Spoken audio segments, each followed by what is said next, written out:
Hello to all of you. Well, the time has arrived, and I'm super excited to be running a session that is one of the greatest privileges of what I get to do. My name is Scott Pickett. I'm the CEO and founder of Migrate, and I'm super excited tonight to be talking with Clem Sunter, a legend of South Africa and one of the most respected people in the space of scenario planning. And what are we going to be looking at? Well, we need to think the future. I mean, literally, Clem's book, Think the Future. But ultimately, what is happening with the latest global and local scenarios for the world economy? And to all of you that are putting questions in the chat, I'm loving the engagement. Where are you all from? So we're a global community now. We're absolutely fascinated. There's 3,800 people that booked for this. So the lucky 1,000 that get in the room, good luck to you. But where are you all from? Tell us where you are in the world. It's always fascinating to see where people are coming from. We get people from all over the world. So we've got South Africa, lots from South Africa, Jersey, Umhlanga, Cape Town, Mallorca.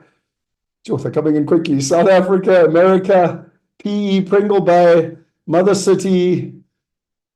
Okay, we definitely got lots of South Africans, that's for sure. Okay, Australia. Oh, someone in Australia is up late. Anyway, it's wonderful to have you all here. So before I go live and before we get on to talking with Clem and understanding what the scenarios are, what the flags are, where the world is going, and most importantly, how we can make the right decisions for ourselves based on those scenarios, I just want to share some things with you that I think will be very important. The first one is that neither Clem nor myself are giving you any financial advice. We are literally giving you our experience, our opinions. We are giving you the scenarios. We're going to tell you the flags, but ultimately it comes down to you to make the right decisions for you and your family in terms of that. The second thing is, this is all about engagement. At the end of the day, you sit there and you watch, and if you're anything like me, you're kind of on WhatsApp and on Facebook and on your emails. But really, we want to empower people with engagement. So if you go to this link, literally wealthuniversity.org/VIP, you can come and get to ask questions. There's some incredible questions that are already coming through. So it'll take you to this page.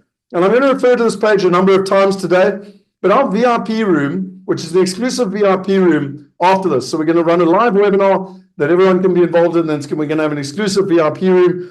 You need to join here to be part of the Wealth Hackers. So the VIP room is exclusive for the Wealth Hackers. I'll talk a little bit later about booking an investment strategy call. I'll talk about the 9 steps to generational wealth. But over here, if you've got questions, you can literally go to our platform. Now, this is our engagement platform, our Wealth University platform. And if you literally go in here, what questions would you like to ask? And people can literally go in and put their questions. It's free. Everyone can engage. You can see that people have been engaging already through the last couple of weeks. And my invitation to you, and Shane's going to do kindly for me, and he's going to take some of the questions that have already been put in the chat box. My invitation to you is, if you like the question, go and like it. So give it a like. Because what we're going to do is, and with my partner's help, Shane, we're going to be like choosing questions based on the ones that get the most likes. So it's about engagement so that we ultimately, get to ask the best questions based on where everyone's at. So that's the first thing in terms of engagement. For me, in terms of the journey I've taken, and I was thinking about it, and it's been a long time actually. I remember when Clem and I sat in my offices in Bryanston, and I mean that would have been, I don't even remember, 2009, 2010. And I was fascinated by the way that he teaches people, and I'm sure Clem's laughing with a slide because it's about 15 years old, in terms of where the world was going and what the different scenarios were. But this is the first time I truly started to understand this. And for about 6 years, I followed and I watched Clem and I said, listen, Scott, there's no point in getting all this information. There's no point in understanding all these scenarios and the flags and the probabilities without doing something about it and going and building a model. So I went out and I built a 4-dimensional model. I don't have time tonight to go into the detail. And Clem actually assisted me with building this framework upon which it would help people decide where was the right place to invest based on the scenarios, the probabilities, the facts, the fundamentals, and the systems. And it was really interesting to me because I never ever wanted to write a book.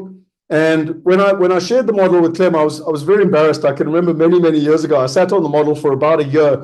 And when I finally shared it, he was very kind with me. And he said, well, why don't you possibly write a book? And so that's where the book came out in 2013, Property Going Global. And what I tried to do in this book was to take these models and these scenarios and to help people make better investment decisions. There's a horrible statistic that 10 years was out there where over 80% of people that invest overseas actually lose money. And we decided I decided to write a book to try and help change that in terms of the process. 10 years later, my business partner, Shane, Ferreira, came to me and he said, listen, Scott, your book's outdated, dude. The world's changed. Technology's had a massive impact. It's time to do an upgrade. And I said, Shane, I'm never writing a book again. If you know what comrades are, believe it or not, I've run 3 comrades, and I'd like to run them back to back rather than write another book. But we did create a digital course. It's called Wealth Going Global. It's the 10-year upgrade.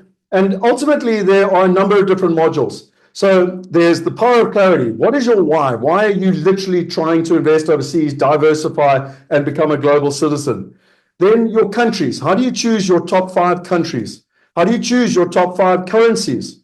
How do you choose your top 15 assets? How do you find the right partners and avoid the mistakes that 80% of people make? And ultimately, how do you build a wealth plan over time? And then there's a bonus module for using technology. And just to show you very quickly, if I was to go into this, literally you can go into the course, you can go and watch all the different components, you can go literally, so if you were to choose the countries, and this is really taking everything that I learned from Clem in terms of, the countries and the materials and how you actually do it, etc., in terms of the country modules. But what's important though, is when you get to the end, you can literally come down here and you can build a digital wealth plan. I saw someone actually asked in the Facebook group, how do you actually do that? And it literally goes and automatically generates a wealth plan for you. This is your own personalized wealth plan. Plus, it gives you, wrong one, the investor strategy report in terms of an understanding of kind of where you're at and your investments. And it does it for residential, for commercial, and for other alternative assets. So that's where we're at. I wanted to play you a quick little video because this is an auditor out of South Africa. His name is Abdul, and he's a fascinating guy. He did the course, Wealth Going Global. And a lot of what we're about to learn tonight, it's fantastic to get the information, but how do you actually practically execute it and what do you do? So I want to share with you quickly this little video from Abdul about his experience in terms of taking this information and being able to use it. And I'm a living example of that. In my little life journey from opening up my own auditing practice, the firm today audits the Auditor General of South Africa in terms of doing, pre-issuance reviews, etc. So Abdul, let me ask a question to you in terms of it. So you've been very, very successful in property in your country. I mean, you happen to live in South Africa, but it could be anyone. It could be a German living in Germany, and because obviously you know the market, you understand the market, you're an accountant by background, et cetera, et cetera, et cetera. But you went and decided to sign up for Wealth Going Global, to try and, solve a problem. What was that problem for you and why did you sign up for Wealth Going Global? Scott, like I said to you at the beginning, I have this wealth. It's all localized. I have no exposure anywhere else on earth. Okay, so the catchy phrase from your side was going global or diversified income going global. Now that appealed to me.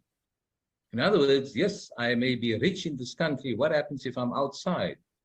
There's all types of restrictions in terms of the transfer of my wealth, my assets, wherever I may be on earth.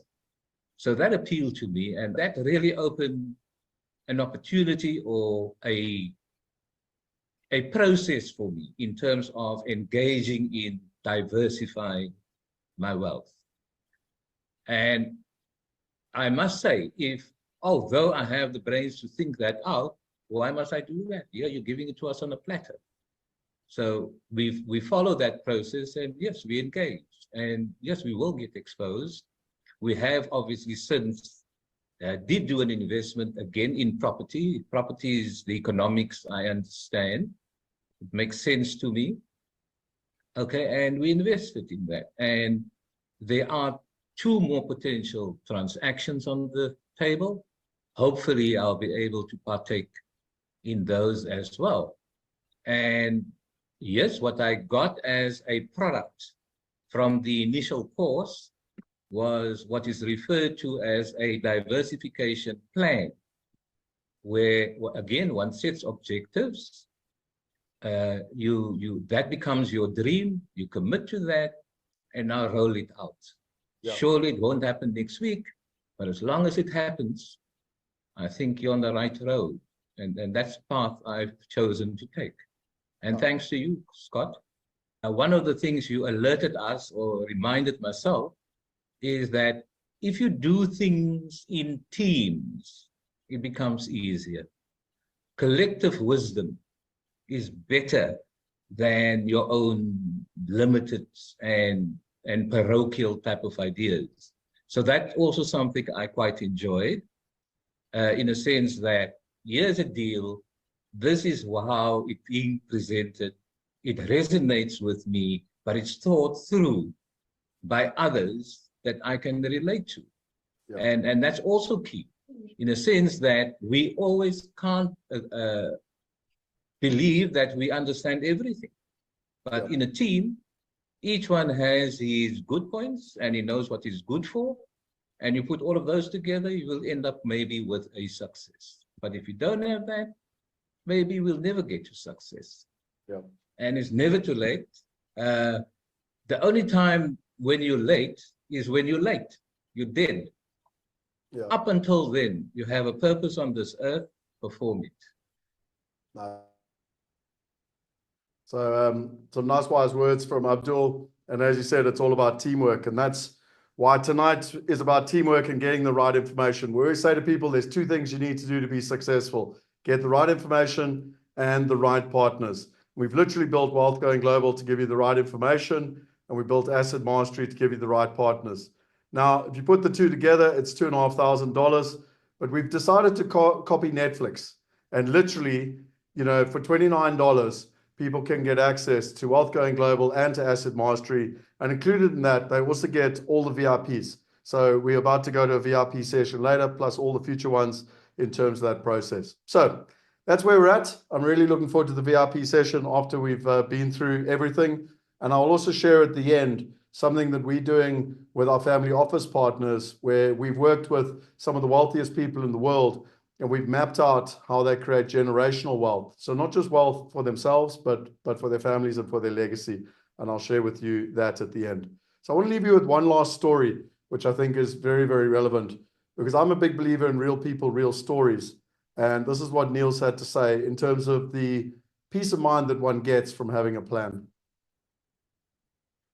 No, definitely, Scott. I mean, it is so stressful not to know where to go. To have financial partners and advice. I mean, just the connections that you gave us with Calio and others, bring us in contact with these people to understand it. It makes a world of a difference. It takes a lot of stress off your shoulders, weight. It's actually a very positive experience, especially in the world now with all these uncertainties. But from a human side, I mean, this was a phenomenal experience. And it happened so fast for us, but we were ready for it. I mean, because we've been sitting on this for 1.5 years, just frustrated, don't know what to do. But I believe, you know, going forward, it's going to work out. Whatever is going to happen on the financial side, I feel that we have proper partners in you and in the mastermind and with Calio.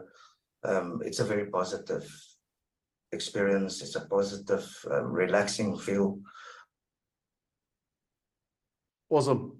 So that just gives you an idea of what is possible when you get the right information and the right partners. But enough from me. It's time to move to the man of the moment. Clem, it is wonderful to have you here.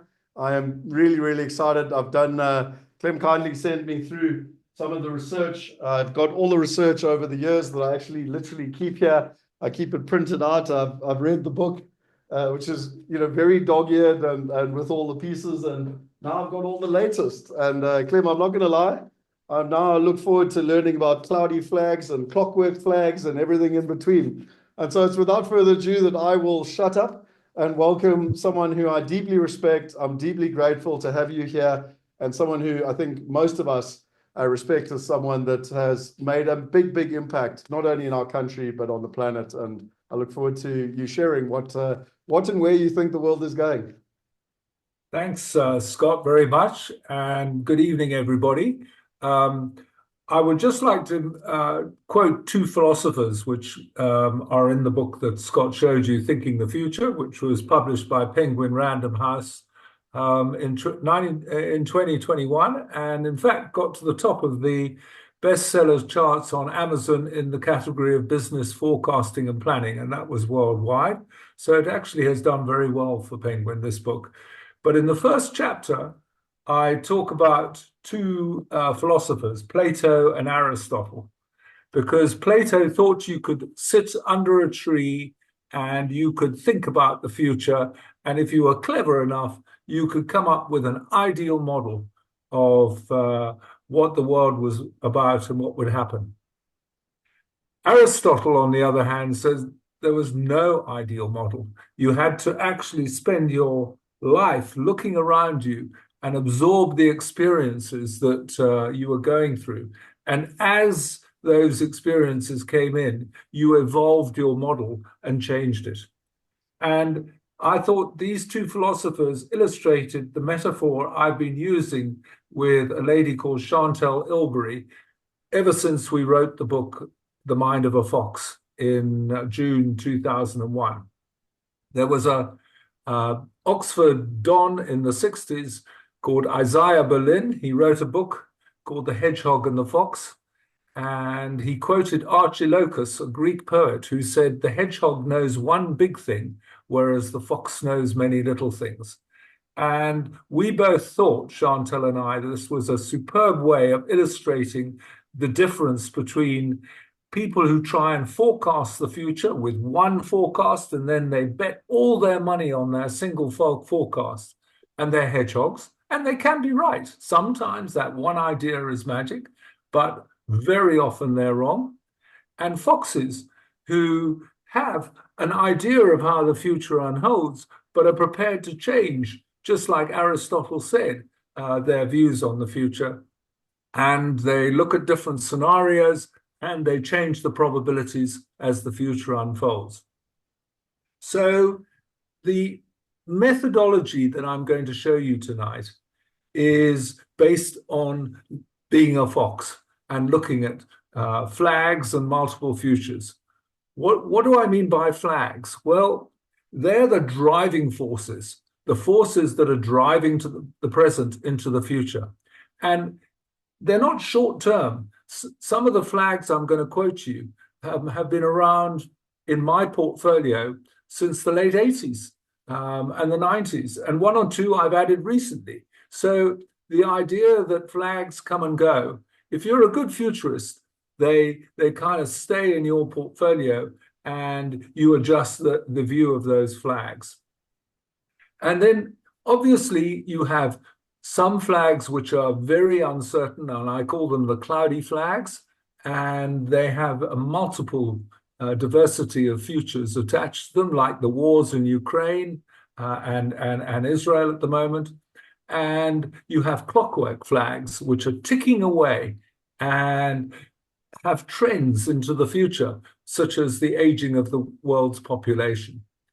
And it's such a simple model, is to say to people, you know, what are the flags that you should be watching, not only obviously in the general sense of the global flags and the South African flags, but the flags that may really impact on your wealth, may impact on your family.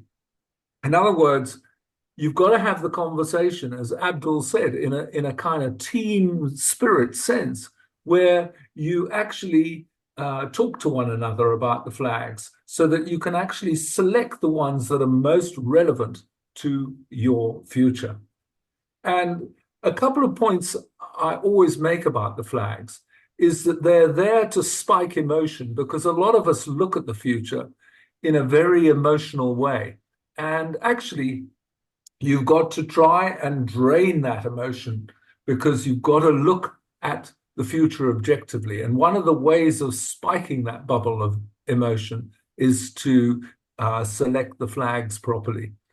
And the second thing is, as my mentor, a wonderful futurist called Pierre Wack, a Frenchman, said, he was the head of scenario planning at Royal Dutch Shell during the 1970s, and then became a consultant to my company, Anglo-American, in the 80s. He said, it's much better to be vaguely right than precisely wrong. That is so important. And it's why, for example, I always advocate a diversified portfolio of shares and bonds and different currencies, as opposed to betting on a single horse and thinking that you can be precisely right about that particular horse. With that in mind, what are the flags that over the last 10, 15 years I've been talking about with clients around the world, the ones that are, in my estimation, changing the world economy? And the first flag, which has been top of the list for a very, very long time, has been the religious flag. I remember it first went up in 1988 when Pierre's deputy, a wonderful man called Ted Newland, who was also in the Shell scenario team, said in 1988, he said he had been listening to a Saudi expert at a conference in London who was detailing what was being taught at fundamentalist Islam schools in Saudi Arabia at the time. And he said, this is a recipe for war. And in fact, religion could dominate the world for the next 50 years. Now, at the time, we kind of said, huh? There were the Crusades. and really, in the last century, we've really had nothing to do with religion. But this flag has actually been very, very important. You had the hijackings of aircraft in the 1990s. You then had 9/11, which happened in September. In fact, we've just had the anniversary of that event on September the 11th, 2001. And indeed, in the book I referred to earlier, The Mind of a Fox, we had a letter to George Bush in which we said, as president, you've got to think like a fox. And the most important flag for you to watch is a massive terrorist strike on a Western city, which could happen at any time. And it happened 3 months after we published the book. But I've had a much more recent experience of this flag because in an article I wrote for News 24 in July 2023, I wrote the following words about the flag. I said, the religious flag resulting from the major religions of Christianity, Islam, and Judaism competing more intensely with one another. This flag led to 9/11 in September 2001 and is now focused on the current unrest in Israel and the likelihood of Iran developing a nuclear bomb. And of course, 3 months later, the flag went up with the invasion by Hamas of Israel and the terrible massacre that took place, and of course the abduction of hostages and all the things which are in the news at the moment.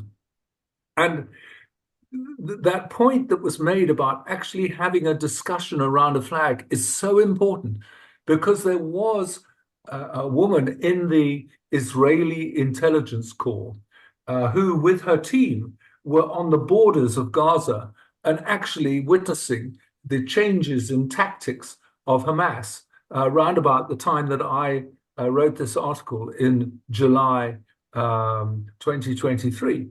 And she raised it with her bosses in military intelligence.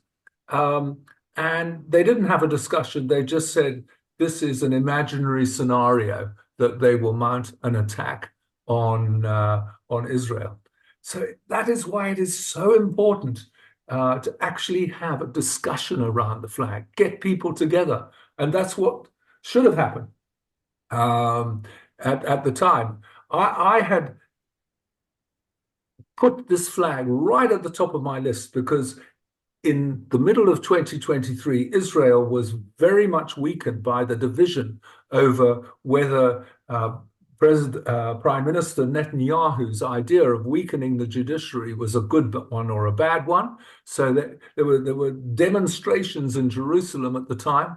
And the second point was that there was continued grabbing of land in the West Bank by Israeli settlers to the rising fury of Palestinians. And that combination meant for me that the flag had moved to Israel. So that is the key point about a flag. It can be there a long time, and you've then got to kind of look at sub-flags that can be attached to that principal flag of religion. Now, where is that going to go now? It's been a terrible, terrible experience for both Israeli Jews and for Palestinians. We've seen the wreckage of Gaza, but of course, you know, there's a lot of terrible stuff going on inside Israel itself. It's a terrible thing about terrorism.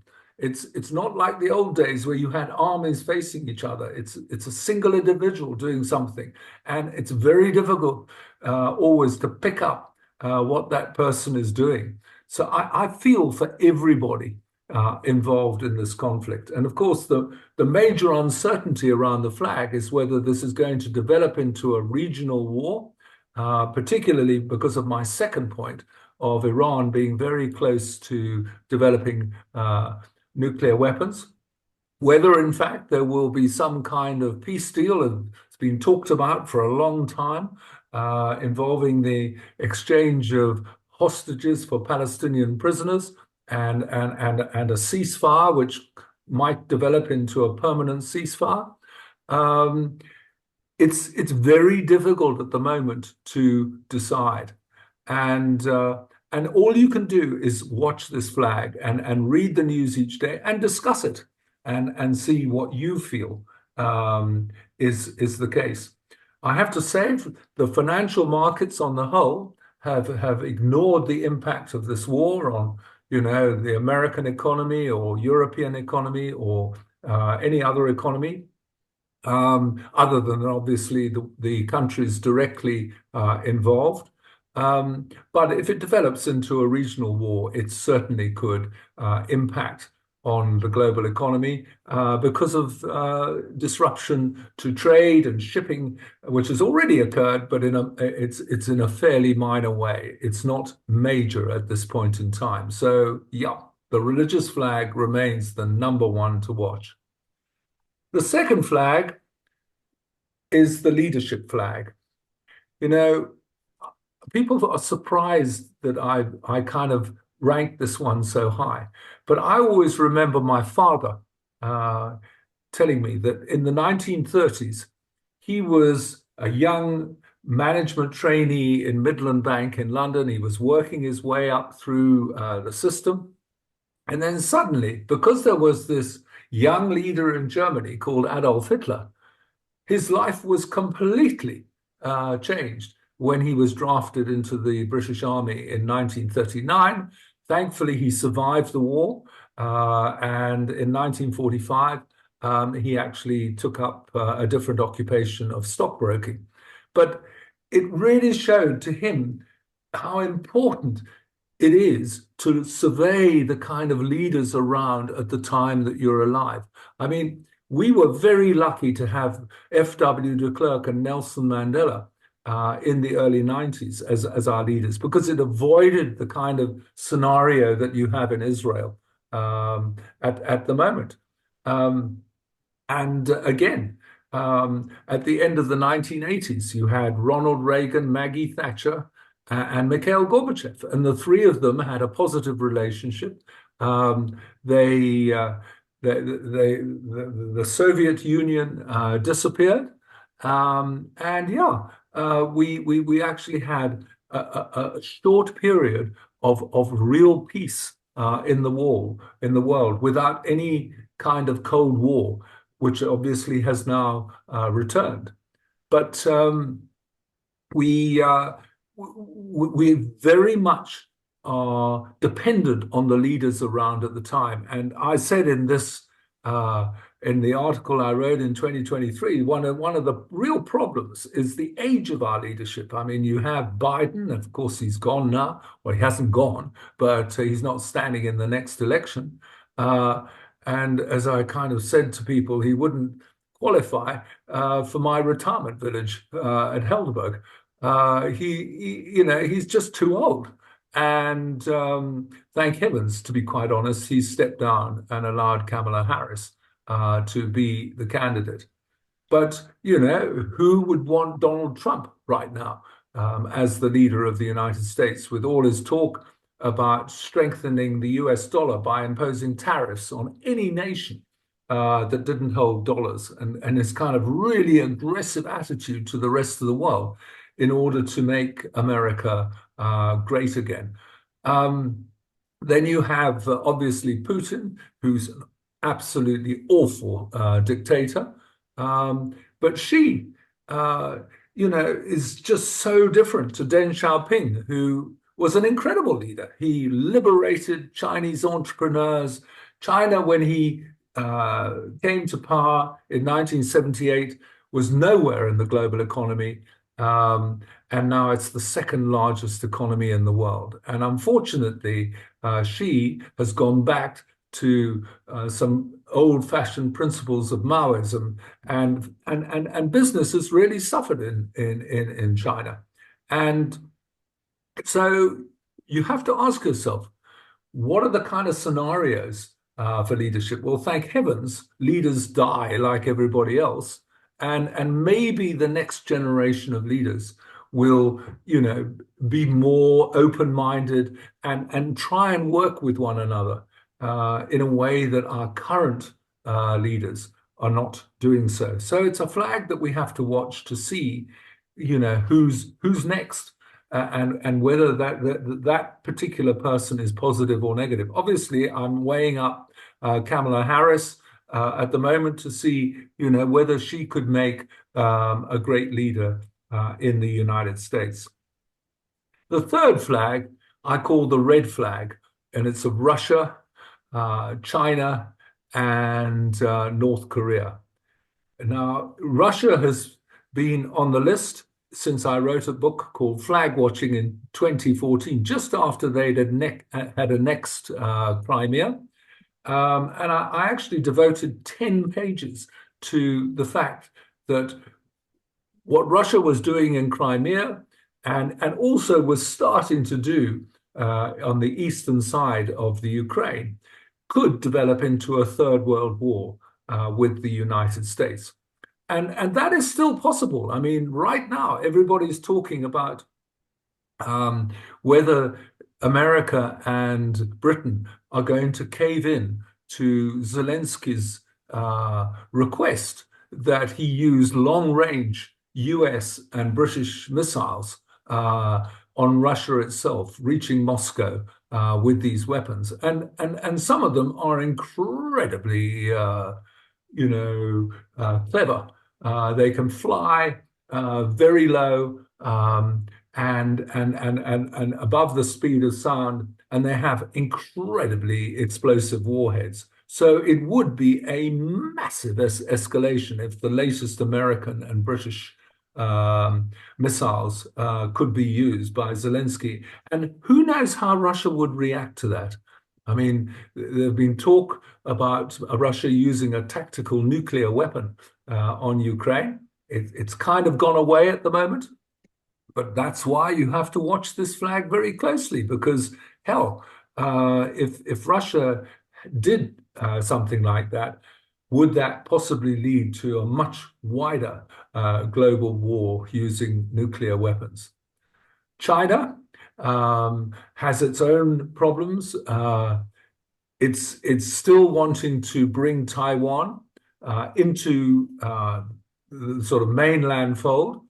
Taiwan, meanwhile, obviously wants to retain its independence. So I watch every kind of event that's going around Taiwan, because, again, America has made it very clear that that could be an act of war by China if they take over Taiwan.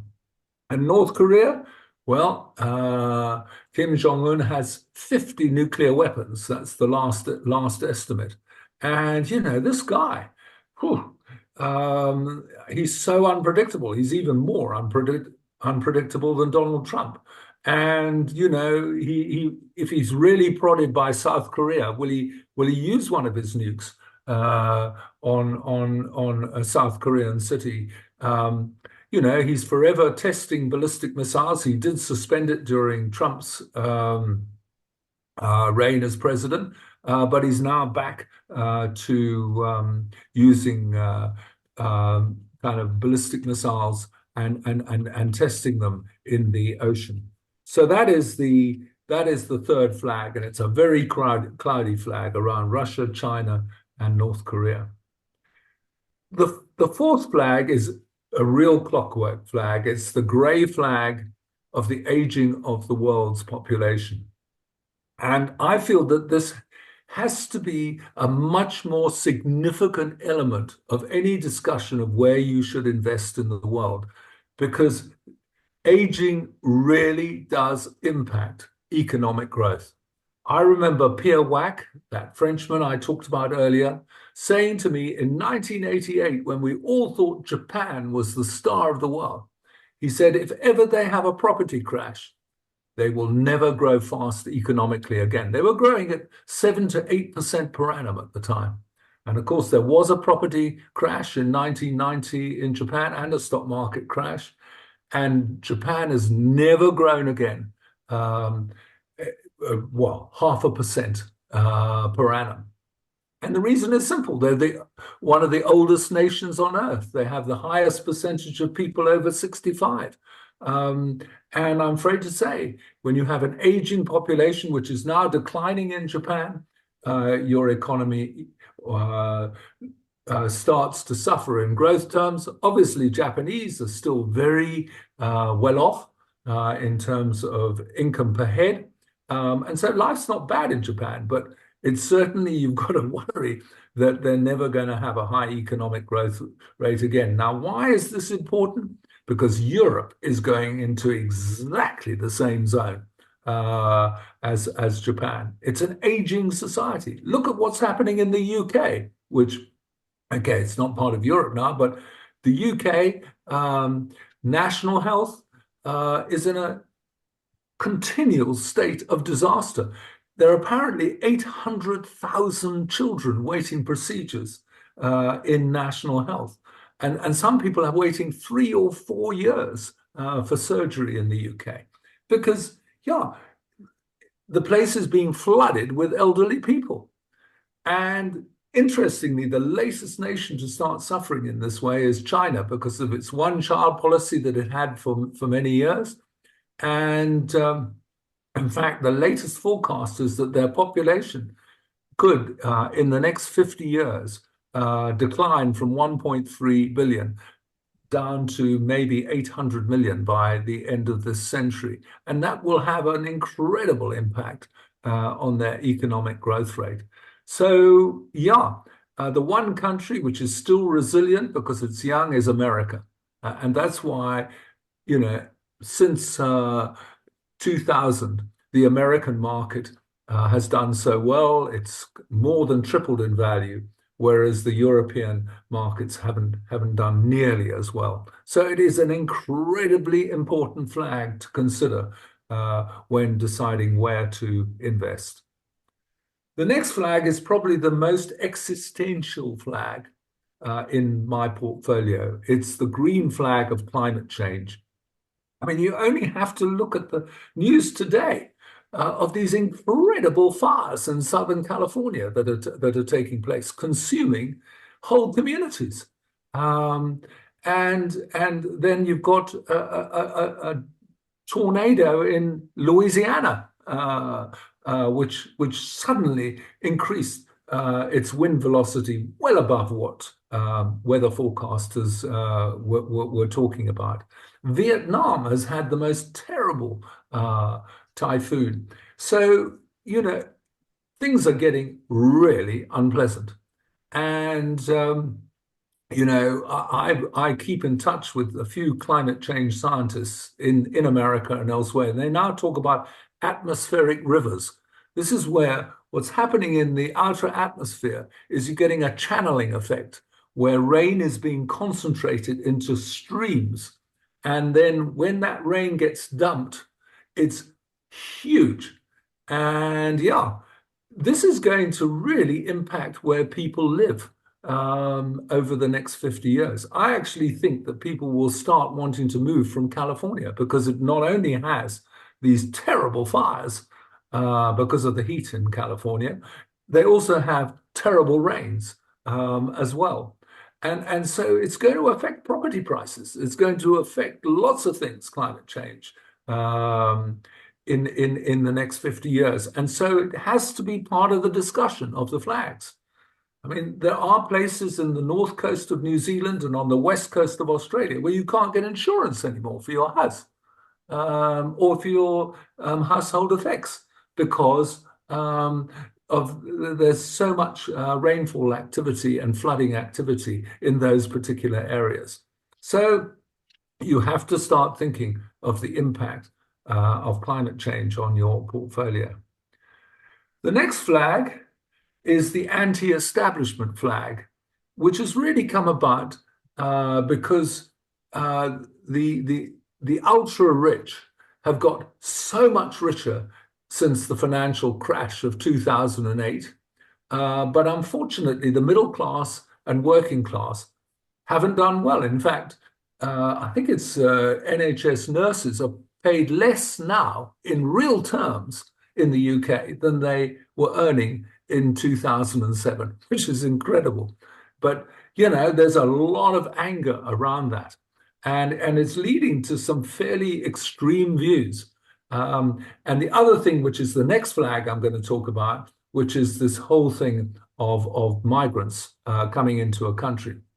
And it's leading to a very different dynamic, particularly fueled by social media. And indeed, in Germany, the far right have won one particular province in Germany, and that is in itself a very big flag. And of course, in America, you have this kind of real conflict between the Republicans and the Democrats, and that's being fueled by social media too. So, you know, the whole anti-establishment flag now has to be watched in terms of the impact it can have on the political situation in a country. In fact, I think the UK government now wants to put in laws on antisocial behavior because it's happening so much in the UK. The porous border flag is very much aligned to the anti-establishment flag. I did a session with Interpol in 2012 in Paris, and it was about what were the biggest threats to the world over the next 20 years. And I couldn't but be amazed that they chose as the number one threat, not drugs, not gun running, it was porous borders. That's what they called it. The fact that the southern border of America really had very little defense against immigrants from South America, and the fact that Europe had very little defense against immigrants from Arab countries and from Africa, and obviously it applied to the UK as well. And indeed, that's exactly what's happened. We've seen this incredible increase in migrants, and there's very little that you know that can be done about it, because you can't start you know, sinking boats or do anything like that. That would be a crime against humanity.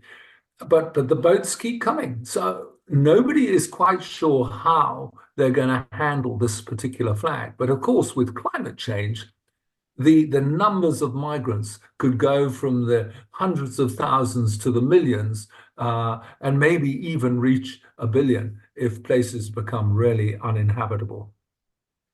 The national debt flag is my next flag. I always just quote one statistic, which is right now, The national debt of America is around $35 trillion, and it's increasing at the rate of $1 trillion every 6 to 9 months because of the budget deficit in America.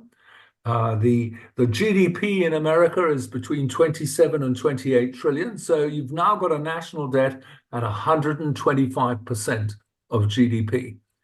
Now, if you remember, in the last century, people were told that the ceiling should be around 60% of GDP. So America is now double the ceiling of the last century. And the question is, how could this possibly impact US treasuries? And obviously it applies to other countries with very high debt ratios too.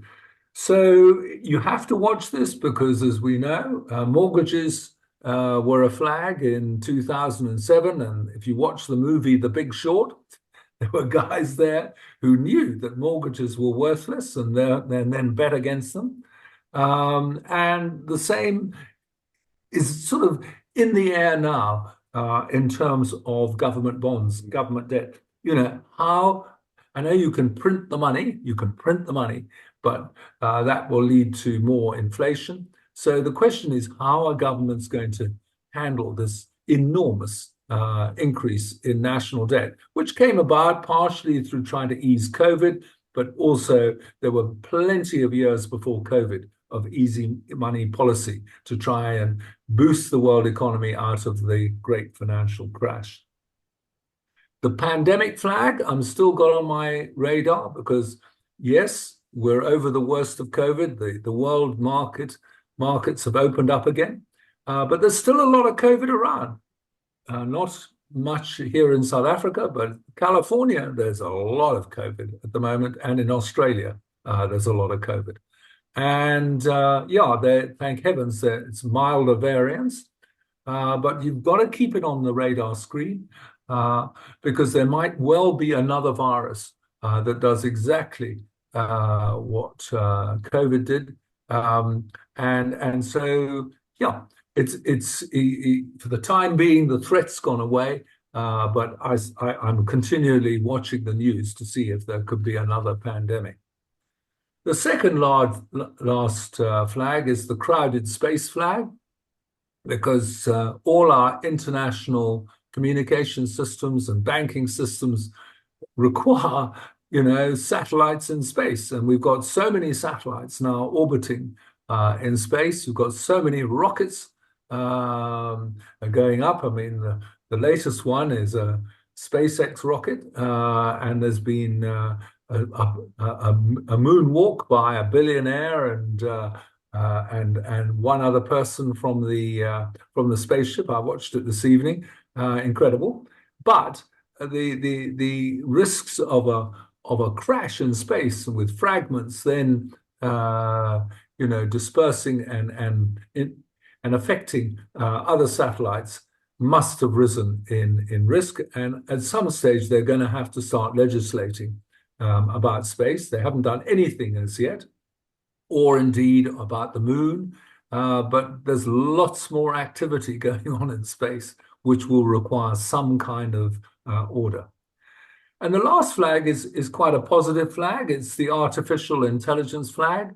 I mean, there was a Russian economist called Kondratiev who said every 60 years there's a new technology which really boosts the global economy, and then it reaches saturation point and it starts to come down, and then you have to wait for another technology. Well, the last technology was all about computers, which then obviously morphed into mobile phones and also into laptops and all the other stuff that we've become totally familiar with.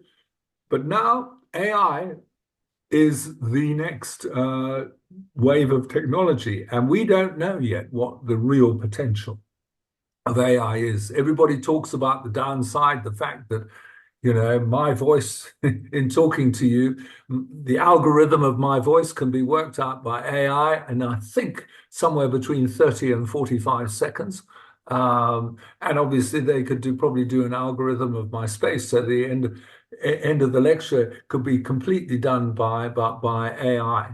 But there are lots of very good things that could come out of AI in terms of increasing productivity of both manufacturing companies as well as service companies. I know also people talk about it could boost the unemployment rate, but actually I regard AI as a very positive flag in terms of the future of the global economy. I have two mainframe scenarios that flow out of these flags. The first I call Gilded Cage, where the West sort of sits inside this cage, trying to protect themselves from illegal migrants and basically allowing the rest of the world to exist, providing it doesn't intrude on Western space.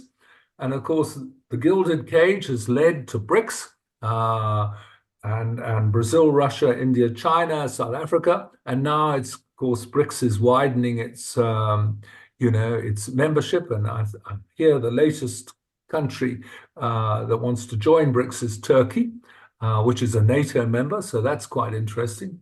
But you're kind of looking at a bipolar world with sort of NATO and G7 and on the one side, and you have BRICS on the other side. And I certainly know that the Chinese want to introduce a BRICS currency, which would go completely against what Donald Trump wants, which is to allow the dollar to continue to dominate.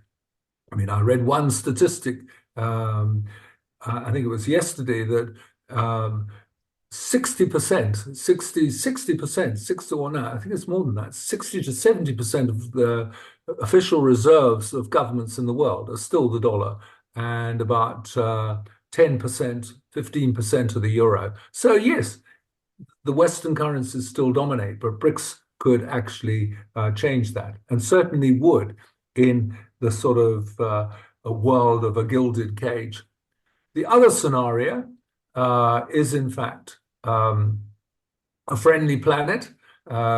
Scott showed that diagram, so this would be the kind of scenarios on the right-hand side of that matrix, and it's where we have new leaders, because, as I said, I just don't see the current leaders that we have in the world actually getting together to create a more positive world where you can concentrate on the real issue, which is climate change and how the hell we're going to reduce carbon emissions and do other things in order to stop these very extreme weather events that are happening to us now. Clem, just as far as South Africa is concerned, Clem, is this what you I have this diagram here? Oh, there it is. There's the slide. Absolutely, Scott. And there's, the divided world at the bottom. You can see. Well, that is the gilded cage world, and the top is where we kind of move towards a friendly planet. And I'm afraid to say, as I said, the leaders would suggest at the moment where the scenario is the bottom portion of this matrix. And we'll need some new leaders, and maybe Kamala Harris will be just the kind of person to start moving the world in that direction. Now, what are the South African flags? And I haven't got nearly as many, so I won't be very long. Obviously, the crime and corruption flag has featured for a long time, I would say that I can be more positive about this flag now. I think that there is definitely some action being taken to try and reduce the level of corruption. But boy, oh boy, I'm still dismayed by the number of stories that are coming out, as we know, of some of the major political leaders that we have, and also this devastating shortage of detectives in the South African police. So there's so much that has to be done in order to try and turn the crime and corruption flag into something that becomes more positive by actually going down the flagpole. The second flag is around the quality of infrastructure, because it is incredibly important for a high economic growth rate that you have a good infrastructure. I did a session with the Chinese Communist Party in 2006 in Beijing, and I was shown around the Central Party School, which was where we did this session. And they had quotes by Deng Xiaoping on the wall. And I said to one of the professors, why do you quote Deng Xiaoping? He said, because he said two things. We've got to have quality infrastructure, which will mean that we as a party must help the private sector in the bridges and the roads and the airfields and all the things that we have to build. And secondly, we've got to allow ordinary Chinese people to create wealth for themselves. And that's why this particular flag is so important. I think ESCOM is fantastic that we've seen, what can be done with some good leadership.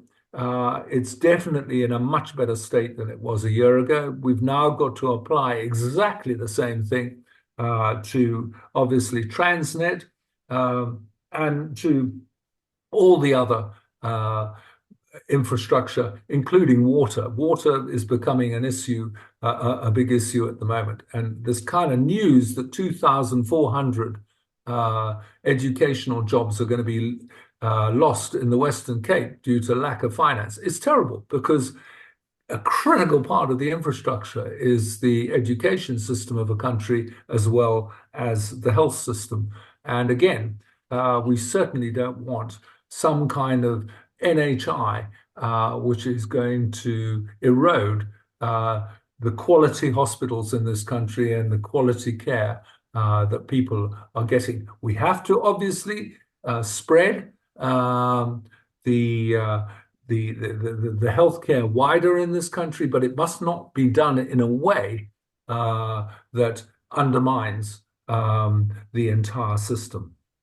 The third flag I've had on my portfolio for a long time. It's the entrepreneurship flag. The fact that we were at the political crossroads in the 1990s. We're now at the economic crossroads of the country, and we've got to create a much more entrepreneurial economy, so that small businesses in the townships and in the rural areas and everywhere have the kind of support systems to thrive. I would love the major banks in this country to get together, because I don't think that any single bank will do it, to do something which is not the VBS that we had, that dreadful disaster, but like the Grameen Bank in Bangladesh, which specializes in small business loans and has done very, very well. And indeed, the person who started Grameen is now the sort of leader of Bangladesh.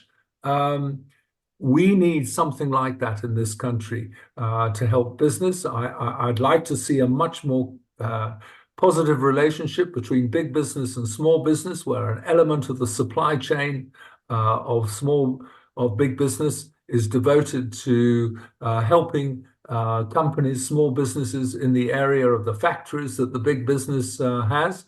I'd like to see e-stock exchanges in this country, where every single city in South Africa has its own e-stock exchange, where you can register your business and promote it on that thing and get crowdfunding to pursue that business. We've really got to think in very different terms about the importance of entrepreneurs, because I'm afraid to say big business is no longer the big job creator that it was of the last century because of automation. And I'm afraid to say, I think AI is going to play a role too. So you want to create 5 million jobs in South Africa, you're going to have to create 1 million new businesses.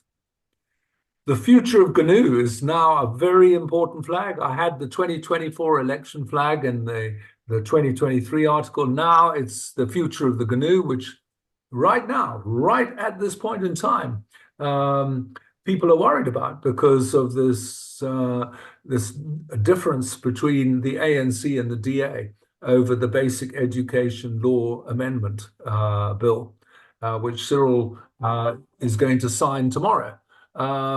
And, you know, the DA has made it clear that it might actually leave the GNU if that happens. So, boy, I'm waiting with bated breath on this, because I wrote an article called Pragmatism just after Cyril announced the GNU, saying the most important thing that South Africa needs is a government that really works properly and delivers the results. It's no longer about ideologies and rhetoric and all the stuff that we've had for years in South Africa. It's about making the place work. In that sense, there was a lovely scenarios produced by the Indlulamini Trust, Miti Trust, where they talked of the weaver's nest, and I thought that was a very good metaphor. You know, that it's all about trying to build a nest from the bottom up, not from the top down. That you can do that politically, design a new constitution as a small group of politicians, but for the economy to grow,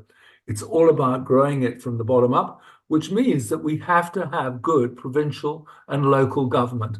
And of course, at the moment, the stories coming out of Swanee and other place municipalities of the kind of fighting going on between the DA and the ANC and other parties, it's terrible, because you want to have that economic revolution in this country. It's going to be because everybody starts putting the nest together and forgetting about those ideological differences.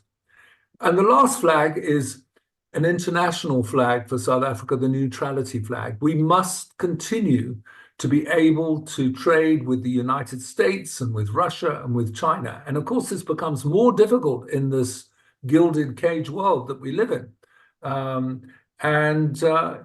It's essential that we kind of maintain the kind of export markets that we've had for many years, and indeed widen those export markets, because as we all know, high economic growth rates are associated with countries that are successful exporters of their products and services.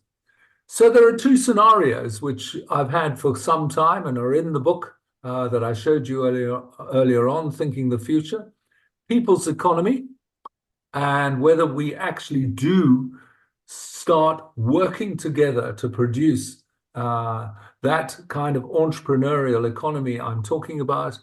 And of course, the second scenario is a slow decline I call cautionary tale, which ends up in us being a failed state, and worse still, even a wasteland. That would be so terrible, that we created the democracy against all expectations in the 90s, but we undid all that political progress because we suddenly went back to infighting, and the GNU disappeared. And yeah, it would be such a shame, because I'm still incredibly impressed by how many things work at ground level in South Africa. You go to the shops, people work in teams.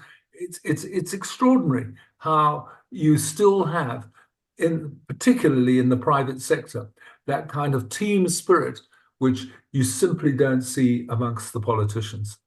And so I'm giving a 50-50 on that, on those two scenarios at the moment. And I just hope that GNU holds together, but obviously we're going to have to wait for the news tomorrow about what happens.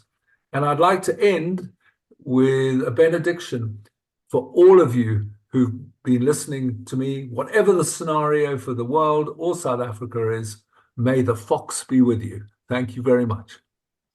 Clem, as always, that's absolutely amazing.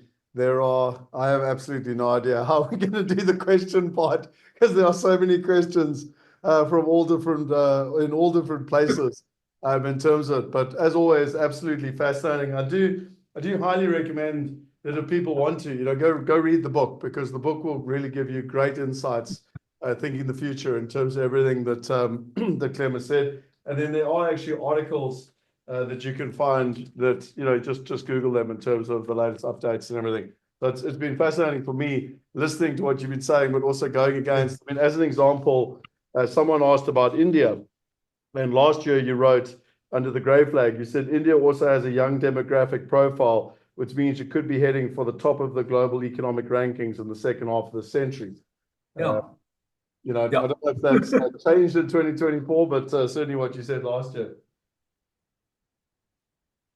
So my suggestion with everyone, and I deeply appreciate all the detail. What we're going to do now is we're going to pivot into the VIP room, and what Shane has kindly done is he's gone and put all the questions in. I'm not quite sure how we're going to do it because there's 81 questions that have been posted here in terms of everyone's questions. So you've got the ability. What I would recommend if you want to join us is come and join us. Literally, you go to this link. Shane has put the link in. You join up, and literally you'll get the link. All our mastermind members and Wealth Hacker members will get it automatically, and we're going to join in the private Zoom room in terms of where we're at. And just to finish off before we go to that room, I just wanted to share some. I'm sharing my slides. I just wanted to share some pointers in terms of where we're at. Not for today, but next week I'm going to be hosting a masterclass on the 9 steps to creating generational wealth. We do work with a family office in terms of this process. They manage 65 of the wealthiest families. It's exactly what you were talking about, Clem, in terms of that top 1% getting wealthier since 2008. And something we're very passionate about is how do we help everybody invest like that top 1%.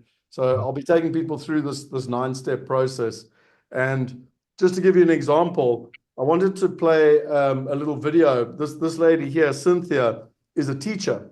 And her, my philosophy in life is that people will say, oh, but it's not for me, I can't do it, And my philosophy in life is, no, you very much can. And so before we pivot into the Q&A, I just wanted to share this little video with you because I think it's imperative to understand what is possible and how one can diversify and invest.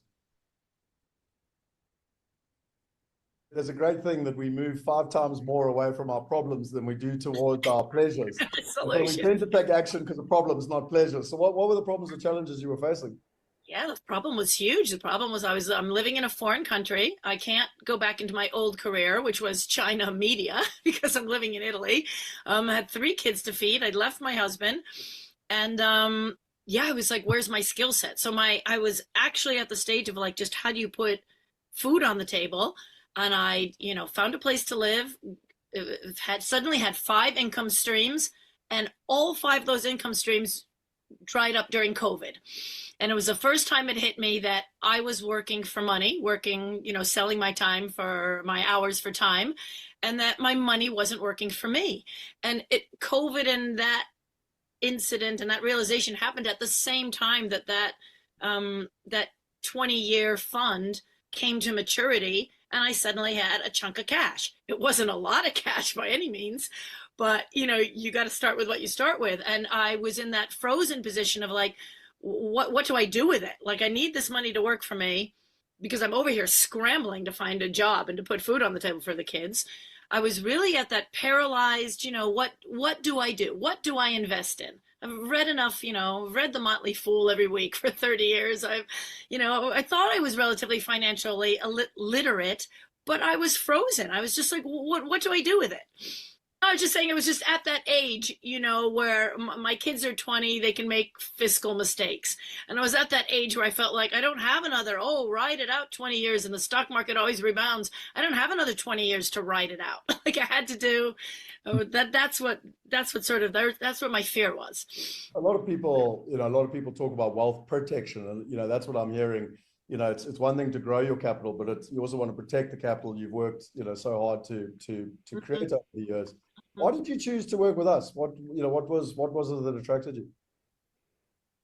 I mean, I had finally found people that were exactly like me, like from multiple parts of the world, maybe dealing in multiple currencies. We have, some gentlemen in the mastermind that might be South Africans. They're living out in New Zealand. They, the typical, the old-fashioned 5 flags. You live in one country, you earn money in another, you've got a bank account in a third, you pay taxes in a fourth. And it doesn't really exist anymore. But it was very hard to find like-minded people who understood different parts of the world and who naturally understood diversification. And the mastermind narrowed that down and made it even more specific, diversifying across time and currencies and assets, is even more focused. But just the general idea of diversification. I mean, all my European friends just invest in European things, and all my American friends just invest in US things. So I really liked that. And then I liked the overall philosophy that we were trying to make what's available to the 1% available to the average person. And that really resonated with me, because no matter how much you learn, you're always thinking, what's that little bit I don't know? What's that part of the puzzle I don't know, because I'm not, a high net worth individual. Phenomenal. You have a half an hour free Zoom meeting with them, and with the president in the room, not just someone who's going to execute. And they say, what's your story? What are your needs? What's your financial situation? And I pulled up that matured fund that I had and said, I need to invest this, but I don't want to, I can't invest it for the long term. Here are my needs. I have immediate goals. I have 3 children that have just gone off to college. So I suddenly have immediate financial goals that I'm not going to be able to meet if I keep just relying on my income or selling time for money. And they listened. They asked really smart, relevant questions I wouldn't have thought of, but they were particular to me. And I didn't feel like I was being put into a box of, you're this type of investor, or you're this type of investor, or you're this type, And it wasn't just the are you high risk? Are you low risk? It was really they really tried to understand my needs. And within 24 hours, they had a proposal to me that said, here's what we're going to do to get you money right now. And then here's what we're going to hold off on and keep discussing and think about and get you into eventually. But here's what we're going to do to solve your immediate problem. And within 1 month, I had income coming in from an investment from them, which just liberated me. I mean, it was just the buffer I needed to not panic about money anymore, and to make the rest of the decisions slowly and, from a different mindset. It's a safety net that's just unbelievable to me, that someone who is not by any means a high net worth individual can have your money working for you, can have my money working for me, and give me that peace of mind. Yeah.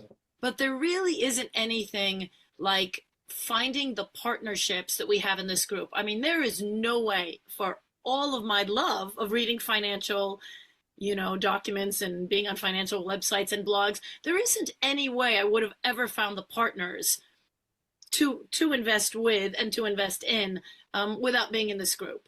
There's just no physical way I could have ever, industrial buildings in Texas, or, healthcare centers in Brisbane. How am I going to find those sitting here in the middle of Europe? So, yeah, I think the partnership is the number one reason to join the mastermind. It's not just about the knowledge. It's about how do you execute, but you can't execute unless you have the deals in front of you. And you can't have deals in life, in any aspect of life, unless you have good partners. And it's a partnership that I would highly recommend people to, it's worth the entire investment. I would say jump. I mean, when I think of where I was 1 year ago, it's a million miles away. And not just because I have income coming in, but knowing what my next steps are. Like, I know where I'm going. I know where the next chunk of money is going to go into. I know what, I want to invest in. I know what I don't want to invest in. And I know the partners that I want to do it with. And that's just a huge weight off anybody's, financial shoulders. There you have it. I'm a big believer in real people, real stories. So in conclusion, if you do want to sit with one of our team members and do an investor strategy session, literally go to that page, wealthuniversity.org/VIP. Myself and my partners would happily sit down and help. Secondly, we've got the presentation next Wednesday, the 18th of September, where I'll literally take you through the 9 steps. It is free and you can join. And then lastly, if you want to use, and Clem, you used AI, if you want to use our AI navigator, go in and it'll literally help you in terms of the next steps. I want to leave you with one final person, and it's a farmer out of South Africa, and also interesting in terms of where one looks. People say, oh, I can't do it. I don't have the, the challenges. I don't have the money, etc. And this year has actually been a very bad year in terms of crops in South Africa. And he just talks about the importance of diversification to him. Scott, can you remember when you were a little kid and it was Christmas morning and you opened your Christmas presents? Huh? Can you remember that?